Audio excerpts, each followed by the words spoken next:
Another window downstairs is broken. Rising from the couch, I lazily grabbed my gear, which had been left untouched since my brief detour across the city not 2 days ago. I guess even during life-threatening pandemics, it's ill-advised to take even a single day off.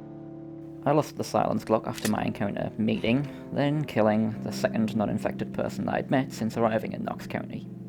The first being a reclusive doctor with a PhD in knocking people unconscious, so it seemed. Heading downstairs, I made sure to check each corner carefully before passing.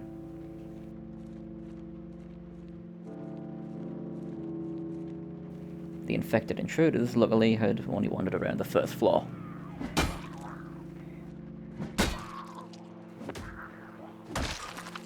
Careful not to catch too much attention, I struck down any closing infected so as to not get surrounded, but also as to not attract any more shambling intruders into my perimeter.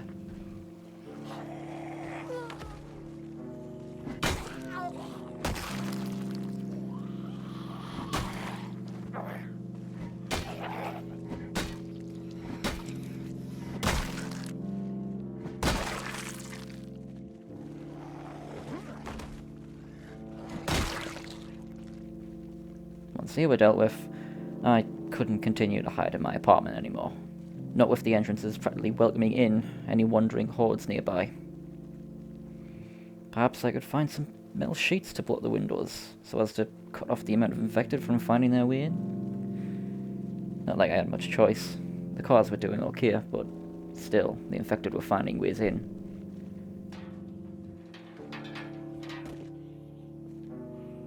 At the time, I didn't remember seeing any buildings that would have sold any metal materials, so I had to resort to the classic wander around until I did find something.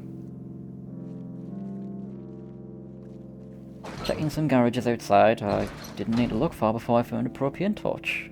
That's one less tool down. Now all I'd need is some rods, a welding mask, and some metal sheets. Back onto the city streets once again, I could feel a slight nip in the air. It was somewhere around the time of October when I made the mistake of entering the Knox quarantine zone. I'd hoped that I'd have left this place before winter would arrive.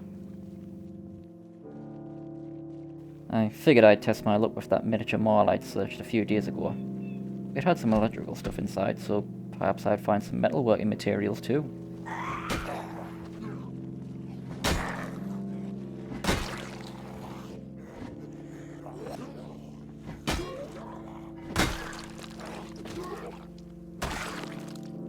Despite running into the odd few, there were a lingering amount of infected that wandered the streets of my apartment. Perhaps it had something to do with the amount of helicopters and jets that occasionally flew overhead. They had been increasing a lot lately. Still, I suppose I was happy to say that despite being a place where I could find plenty of supplies, there were still even less infected than the first time I'd explored the insides of this mall. With nothing to find in the break room but some stale pickles, I checked a corridor leading to some spare supplies, and that's where I found some metal sheets. Not a lot, but I still made sure to mark it on my map should I fail to find any alternative materials. As I left the mall, though, a cold wind followed by dark clouds which dropped some light rain had covered the sky. Actually, it was best to put my hood up so as to not catch a cold. The last thing I need is, well, more people hunting me while I'm sick. Luckily, I didn't have to be out in it for very long because not a car park away was a big warehouse. Checking inside, I was happy to see that the rest of the tools and materials that I'd been looking for was inside. With a welding mask, rods, and plenty of metal sheets, I could finally block up those windows where the infected were entering through.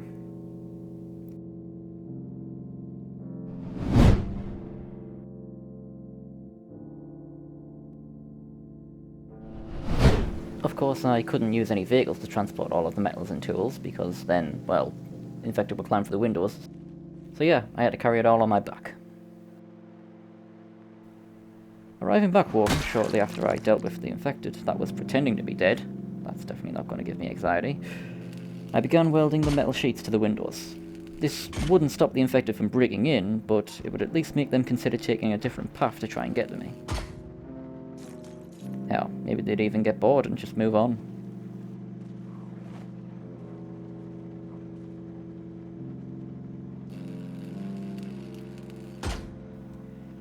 However, once I was finished, there was a new problem. The furniture I had dragged to the entrance wasn't going to stop the infected any longer. Not like I was expecting it to last forever, so now I had to find a way to reinforce those alleyways even further.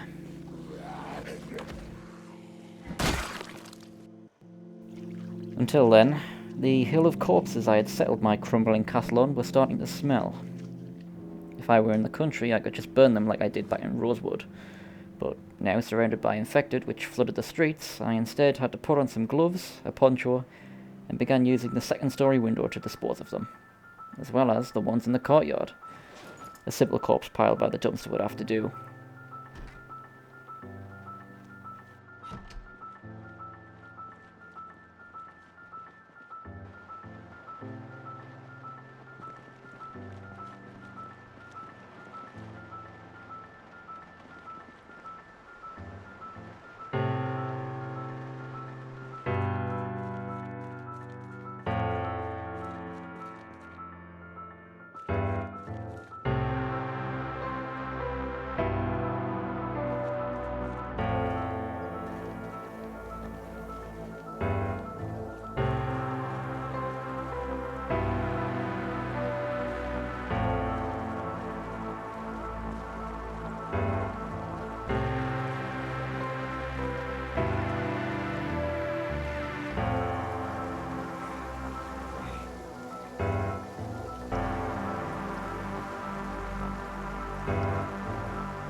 After an entire night of shifting corpses from one place to another,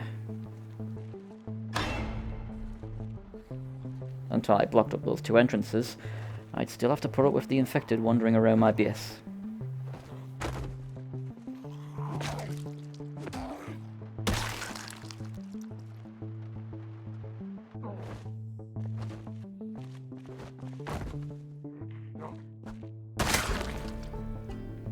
And of course, the next morning when I went to inspect the windows, one of them had been broken down.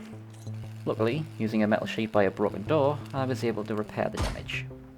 As I said, I knew it wasn't a permanent solution as to keeping the infected out, but it at least bought me some time. After they were dealt with, I'd come up with a plan. Firstly, I'd need to find myself a book on simple carpentry. A wooden wall would last a lot longer than a simple dining table blocking the way. Then I'd have to find the materials. I suppose the furniture in the other apartments I wasn't staying in would have to do.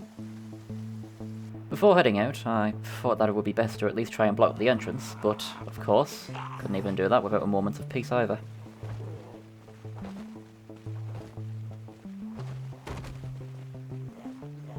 Come on. I just have to drop this. Right then. Back to it.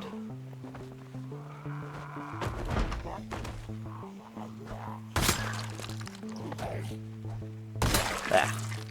Now. Time to block this yet again. No, not like that. That way.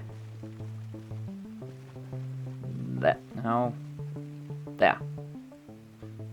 Nice. Right. Back to the streets. Setting out into the streets once again, I'd felt as if I'd gotten back on my feet. After everything that went down recently, taking some time to solve some simple problems around my home left me feeling kind of rejuvenated. Checking inside a nearby home, I followed the sound of a TV. Hey! Honestly, I don't know why people keep leaving on these TVs. It's the only thing that's gonna get the infected banging on your doors. Right, it's clear. This one isn't even on a channel. There we are. Much better. This soon led me to a place where another survivor was attempting to learn about electronics. Not knowing if I'd have to, I then swiped the book and continued my search for a book on carpentry.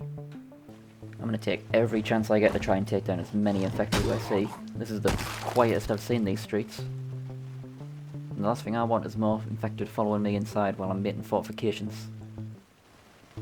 Back in the street, as I was passing the bed of a nearby truck, I soon found out that it was full of wooden logs. Logs I could saw into some usable materials to help fortify my base. I noted it down, and not a street further, past a small library. There was bound to be something about carpentry in there. So, reading in, I then found myself grabbing different beginner books, like Foraging for Southern Wanderers and a book on cooking.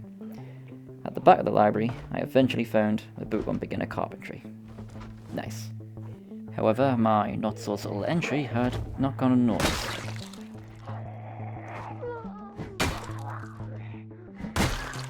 Taking a side door, I casually walked away from the library that was now full of infected, and found a police car with a bag I'd left behind. I soon remembered why. I mean, I barely found enough ammo for the 2 pistols I had, so it's not like I was going to find boxes of 308 anytime soon. So, again, I left it behind. Back home, I didn't need to wait long before eventually finding a key on an infected to all the garages behind my apartments.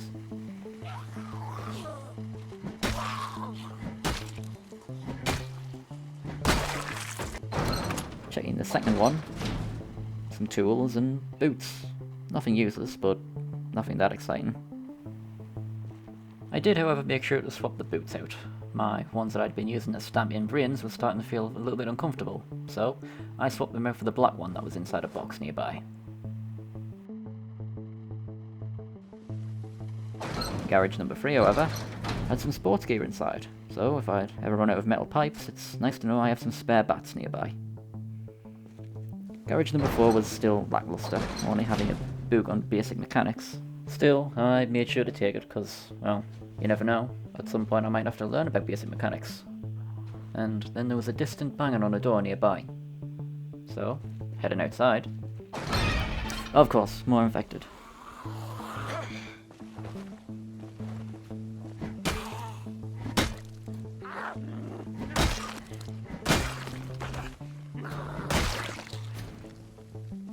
You seem awful busy to try and go in here. Hope there's something good inside.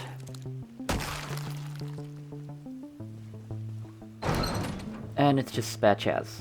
No, nope, you can't have them. Once the infected were dead, I continued my terrible episode of Storage Wars, and in the final garage,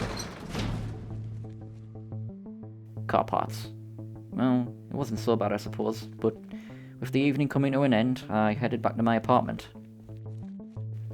Despite there being next to no hassle these past couple of days, I still couldn't shake the words that the hazmat guy had left me with. Where was his partner, and why was it too late to hand me over? It's not like I knew too much, because most people outside the QZ already know about the infected. Or could it just be something as simple as stopping people from getting infected and spreading it? I washed up, ate some dinner, and then began reading a book on carpentry throughout the night. I definitely would have preferred sci-fi and or fantasy than this.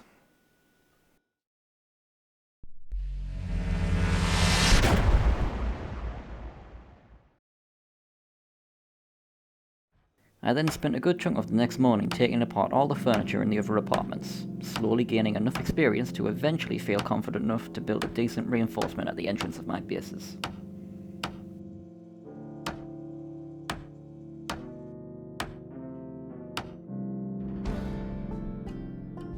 There we go, carpentry level 2. Luckily, in my mission to deconstruct all the furniture around, I still had some bits of wood that I could use to make a decent foundation. Once I ran out of that, then that meant I would have to go back to the truck.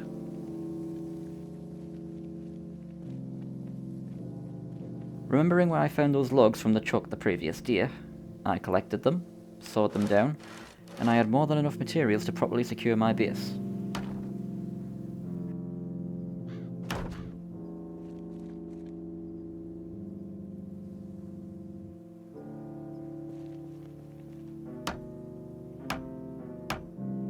That was the front entrance done. Now for the back.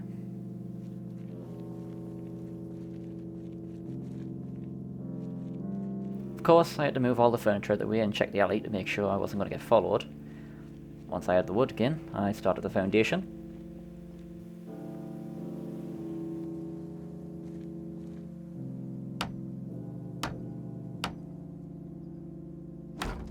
Not a moment later, I was able to upgrade it. Now, no one was going to get through. At least for a while.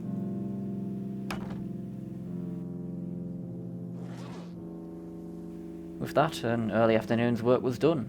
With the rest of the afternoon free, I thought, what if I just read those books again? All the beginner ones, and learned some more stuff on how to survive. I mean, with the winter coming, I definitely need them at some point. And it's not like I have to worry about the second hazmat guy. Maybe the infected in the streets got him first.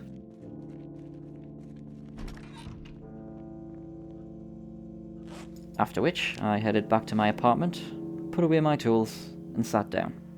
After 2 days of stress following my trip to the hospital, right now I started feeling safe again. Hello? Guy in the red hoodie? What? You don't know me, but I need your help. Or, rather, we can both help each other. Videos aren't supposed to be working. Because we're not safe.